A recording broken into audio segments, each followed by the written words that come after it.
चंद्रयान-3 का दूसरा और फाइनल डीप बूस्टिंग ऑपरेशन हफ्ते और इतवार की दरमियानी रात 1:50 पर पूरा हुआ। इस ऑपरेशन के बाद लैंडर की चांद से मिनिमम दूरी 25 किलोमीटर और मैक्सिमम दूरी डिस्टेंस 134 किलोमीटर से रह गया। डीप बूस्टिंग में स्पेसक्राफ्ट की स्पीड को धीमा किया जाता है।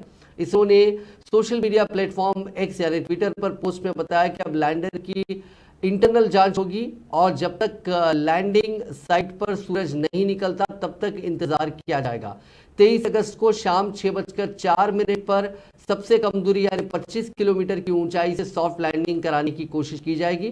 चंद्रयान-1 और चंद्रयान-2 मिशन के प्रोजेक्ट डायरेक्टर रहे एम अन्नादुराई के मुताबिक 23 अगस्त की शाम को चंद्रयान-3 के लैंडर को 25 किलोमीटर की ऊंचाई से चांद की सतह तक पहुंचने में 15 से 20 मिनट लगेंगे। यही वक्त सबसे क्रिटिकल होने वाला है।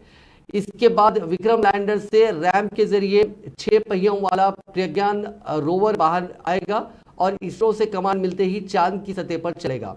इस दौरान इसके पहिए चांद की मिट्टी पर हिंदुस्तान के कौमी परचम और अशोका सिंबल और इसरो के लोगों को वहां पे उसकी छाप छोड़ेंगे।